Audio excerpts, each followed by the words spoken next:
good question. I'm going to call this question, it's our last question. This hour goes so fast, but I want to respect our guest time. I'm going to call this the Mama I Made It moment. So what is the first thing you either did for yourself or bought for yourself in your new success? What's the first thing you did or bought? So this is truly a Mama I Made It moment. And I'm going to regress for a second. You just said that time went by so fast. It's crazy how fast it was. That's because we're doing something that we're passionate about. You see how that works, right? If you're working, things like you're watching that clock tick because it's just going by. You're counting the minutes, right? You're doing what you love, right? Which I love meeting new people. I love talking about this stuff. I like trying to add value and sharing our pain. Like that is what we're passionate about. And it's why it goes so fast. So I digress. So, my Mama I Made It moment is actually not anything that I bought. I've been fortunate enough in my finance career to have been, able to buy things that I want, that were previously out of reach. So I kind of had already made it in a financial comfort level before starting this. And also I haven't charged for the majority of the first projects I did. So it was purely passion that was driving this. But the moment that I knew that I made it, instead of buying something, I was at a friend's barbecue. And it was me and a bunch of moms and dads and all of their little kids, from 3 to 12 years old. And you know how when you're 12 years old, you're probably in middle school and there's probably that boy who is the most popular kid in school. He's so cute. He's so witty and he'll never notice you. He doesn't even know your name. He walks by you every day, but you know everything about him, right? Because he's the cool guy. Well, there was a 12-year-old at this party, 100% textbook, the cool guy. I'm looking at him and I'm like, I'm in my 30s and I want this kid to like me. Like, I still have that complex, right? And I was standing at the island in the kitchen and he walks by and he looks up and he goes, "Oh my God, I follow you. I know who you are. There's a celebrity here." And he started freaking out and he pulls it up and he's like, "Look, I liked this video and this video on TikTok and I commented on this one." And all of a sudden I was like, the cool 12-year-old knows my name. I made it. That's crazy. It's true story. That was when I knew I made it. That's really cool. My story is going to be very different because when I made it, there was no social media. So I didn't have that. My Mama I Made It moment was really for my mama and my father. When I was 25 years old, I borrowed $5,000 from my father to buy a carpet cleaning machine to start help with my carpet cleaning business. He only had $5,000. He had a CD. He bet it on his son. My business crashed. I lost the carpet cleaning company, but I wasn't able to pay off the loan.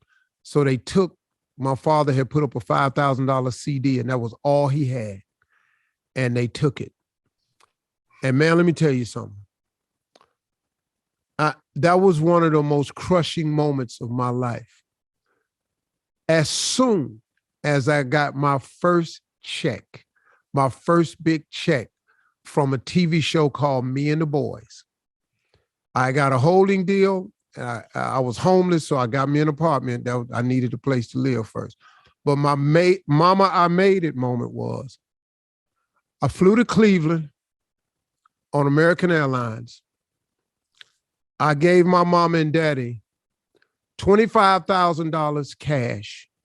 That was the $5,000 that I lost of his when I was 25 years old. I'm 38 now. I gave him $25,000 cash, and then I paid off their house. And paying off the house wasn't that big a deal. They bought the house for $26,000. By the time I had made it, they owed $14,000. So paying off, it wasn't that big a deal. It was a huge moment for them.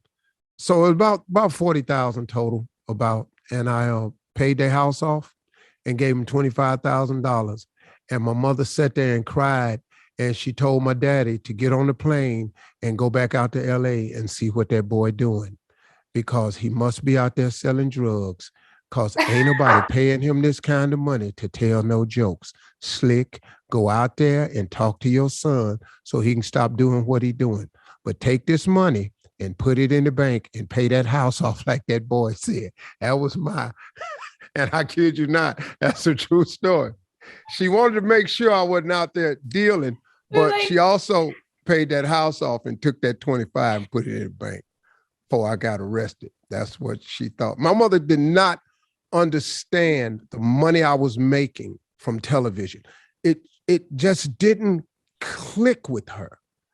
And a true story, my father flew back to LA with me to see what I was doing. And that's when I first took him on the set of Me and the Boys and introduced him to everybody. And they couldn't believe it. Because, I'd gotten a check before the show aired on TV. I told him I was going to be a TV star. Yeah. And so that was my Mama, I Made It moment. I've never really told that story before because I don't know.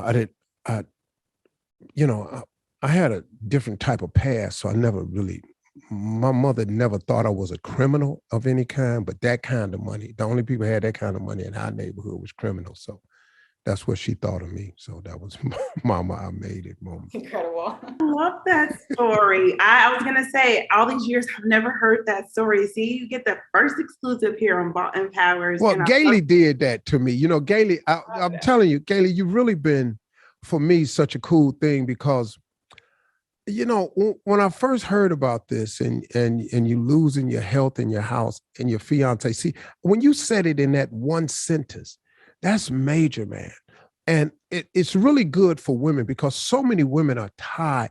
Women keep tying their success to a man. And even though you enveloped it and made it and bought it your own, still, all in all, you would think after you share something with somebody you love that they'd hang in there with you. You would think that, I love you. We're going to take these vows forever, rich or poor, sickness and health. So you figure, hey, I'm going to marry this guy. Let me tell him about this sickness. Well, oh no, I'm out. And that's kind of crazy, man. And so for a lot of women who are on here who have to come to realize that oftentimes the breakup is the blessing. And I wrote a chapter in a book about that one time, that the breakup is the blessing because sometimes you go wild. And like what happened to Galey was she jumped, but the jump came in the form of a kick. Sometimes you get kicked off the cliff to make you jump, to make you realize, this house you were building, you got a gift here. You're really good. And it's turned into a budding thing that she does on weekends. It's crazy. It's an amazing weekend gig. But, I just think it's a fabulous story and you've inspired me being here today. And I just think you been one of my favorites, man, because the way you explain yourself and what you've overcome. And I think that's great for a lot of women to hear, for anybody to hear, because that's a major loss. Your house, your health, and the love of your life. That's boom, everything gone. That's a big move. That crumbles most people. So thank you for Can I change my earlier answer about the Mama, I Made It moment? It was when Steve Harvey said I was one of his favorites. Yeah. That's my Mama, I Made It moment. For sure. I'm calling my mama right now. Look, I think this is I'm trying to respect everybody's time, but I want to give you guys final thoughts and thank you. I mean, Galey, I piggyback on what Mr. Harvey is saying, because your vulnerability and, just being open and sharing your story is helping a lot of women, especially women that are out there kicking butt in a male-dominated field, maybe, or starting a new passion or starting over. Kudos to you. So I want to make sure we give you time to give us any final thoughts that you have. Yeah, I will first just say how grateful I am for you all having me here and giving me the time and the energy, and for everybody who joined on here. If you are watching this right now and you're here all the way till the end, it's for a reason. There was something on here that you were supposed to hear. There's something on here that maybe you were supposed to feel or realize, and the fact alone that you're on here trying to hear more about, how to build a business or overcome something, that is you investing in yourself, right? That's you putting time and energy into educating or motivating. You're putting yourself in the exact situation to win just by being here. So I love that. I appreciate that. And I'm excited that there's so many people that are investing in themselves in that way. And the last thing I'll close by saying is that if you don't bet on yourself, why should anybody else? You have to bet on yourself in order for anyone else to want to. Can you imagine going into a job interview and you're like, I really want them to hire me. I really want to be good at this job, but I don't think I'm going to be that great. And I don't think that I deserve to be hired, but I'm going to put myself out there anyway. You're bringing that energy into the room. You have to say, I know who I am. Even if I don't have the same training or the years of experience or whatever, I know that I will out hustle, outwork, outstudy. Wow. And I know that I deserve this job. And I'm going to show them when they hire me, I'm going to remind them why they took a chance on me versus I really hope they hire me. If they don't hire you and you know that you would kill it, that's their loss. Thank you. Next. Yeah. Wow. That's powerful. That's you know, good. for me in closing, I would say to people, listen, all of your flaws, all of your past, those are valuable pieces.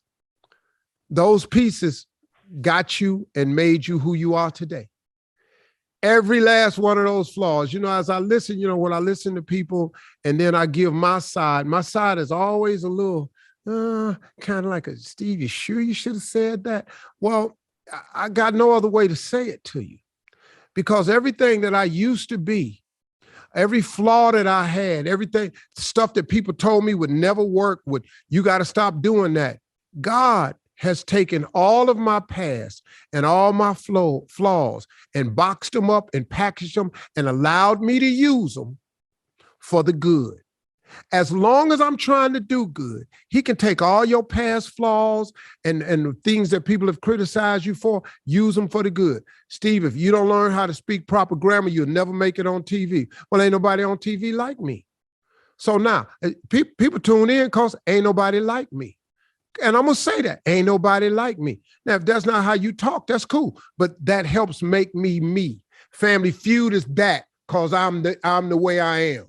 I'm not fitting to change that for nobody because the God I serve takes my flaws and my past and who I am and allows me to use it today for the good. God know I don't take a whole lot of mess off people. He know that. God know I'm not finna turn the other cheek. So don't come over here smacking me. I'm not that Christian. I'm not that dude. So now that we got that out the way, let's deal from there. And that toughness in me has allowed me to withstand my setbacks and my critics and all my enemies. And I've learned that all of my past and all of my flaws, they are fine. So y'all quit trying to be perfect. Because Kaylee said, you're not. There ain't no perfect. You're not finna be perfect. Stop trying. The Bible says there's none perfect. No, not one. Not a single one. So I gave up on perfection a long time ago. Let me take the way I am and let God use it to his glory and to his will and see what we come up with. So that's important for people to know. Stop trying to be perfect. You're not. Don't worry about your flaws. God can use that. You tough? God like tough people. He do. He really do. But God likes kind people too. God likes loving people. Like they tell Kaylee all the time, you're killing them with kindness. No, I'm not trying to kill anybody. I'm really trying to breathe life into people. That's a great person because I ain't that way. I'm trying to kill you. I'm gonna try to kill you. Somebody got to die. So what? You over here with me? Don't come over here. You come to me. I got something for you. That's what make the world go round, man. But then I ask God for forgiveness. He teach me a better way to do it. Okay, Steve, you can't be out here killing people. You work for me now. And he finds another way to do it. So, success is the sweetest revenge I've ever had. I don't have to flex on nobody. I don't have to say nothing to nobody. All my haters, all you have to do is turn your television on any day of the week. The little boy that you said wasn't never gonna make it, the one that you thought since they canceled all his shows and had wrote him off, that little boy right there, the one you said had a stuttering problem, ain't nobody gonna listen to you. You know, the women that told me you ain't gonna ever amount to nothing, my former mother-in-law, you know, all those people. They just turn your TV on and there he is. Ta-da. Thank you. Ta-da. Look at that. Okay. Period.